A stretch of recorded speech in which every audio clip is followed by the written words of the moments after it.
কষিয়ে রান্না করে নিব। এখানে আমি সামান্য পরিমাণে মরিচের গুঁড়া ব্যবহার করেছি, একটু ঝাল ঝাল হলে বিরিয়ানিটা খেতেও ভালো লাগে। মাংস রান্না হতে হতে অন্যদিকে আমি চালগুলো পরিষ্কার করে নিব। এখানে আমি 1 কেজি পরিমাণে চাল নিয়েছি। মাঝে মাঝে পরিবারের মানুষের জন্য মজার মজার খাবার তৈরি করতে কার না ভালো লাগে বলেন তো? আমার তো মন চায় প্রতিদিনই আমি এরকম মজার মজার খাবার তৈরি করি, কিন্তু এই খাবারগুলো মাঝে মধ্যে খাওয়াই ভালো। প্রতিদিন এই খাবারগুলো কিন্তু স্বাস্থ্যের জন্য মোটেও ভালো না। গতকাল থেকেই হালকা হালকা বৃষ্টি, কেউ বিরিয়ানি খেতে চাচ্ছে, আবার কেউ খিচুড়ি, তো আমি ভাবছি বিরিয়ানি বানিয়ে নিই। আর এই বৃষ্টির দিনে এইসব খাবার কিন্তু এমনিতেও অনেক বেশি ভালো লাগে জানালার পাশে বসে খেতে। এই যে এখানে কিন্তু মুরগির মাংস রান্না করা হয়ে গেছে, অন্যদিকে আমি চালগুলো সুন্দর করে ভেজে নিব।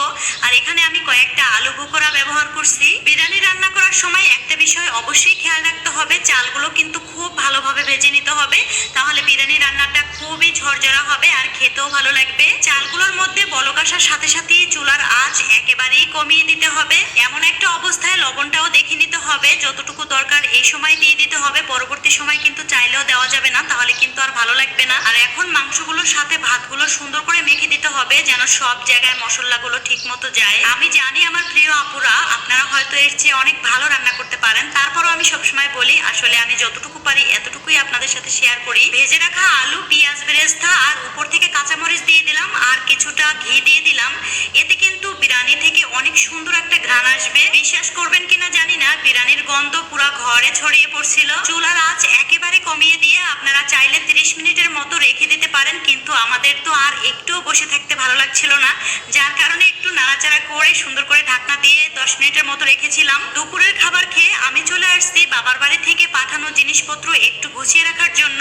অনেক আপুরাই আমাকে কমেন্টস করে জানিয়েছিলেন যে আপু এত খাবার আপনি কিভাবে রাখেন বা অনেকদিন পর্যন্ত কিভাবে ভালো থাকবে। আমি এইভাবে কোনো জিনিসই ফ্রিজে রাখবো না, সবকিছু সুন্দর করে পরিষ্কার করে ফ্রিজে রাখবো, যেভাবে করে অনেকদিন পর্যন্ত ভালো থাকে। এখানে যে পরিমাণে লিচু ছিল এগুলো আমরা সবাই মিলে একসাথে খেয়ে ফেলবো, এটা আর ফ্রিজে রাখা হবে না। মায়ের জন্য এখানে কিছু সুপারি নিয়ে আসছে, আর এই যে শাকগুলো দেখছেন এগুলো সব একেবারে পরিষ্কার করে ফ্রিজে রাখা হবে।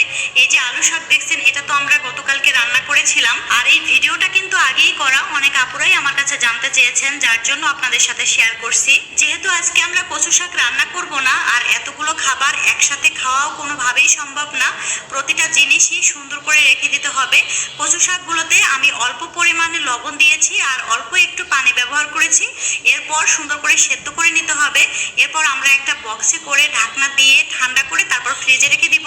আর এভাবে কিন্তু অনেক দিন পর্যন্ত ভালো থাকে। অনেক গরমের মধ্যে একটু বৃষ্টি হলে মনে হয় যেন প্রাণ ফিরে পাওয়ার মতো একটা অবস্থা, খুবই ভালো লাগে। বৃষ্টি খুব ভালোভাবে উপভোগ করা যায় টিনের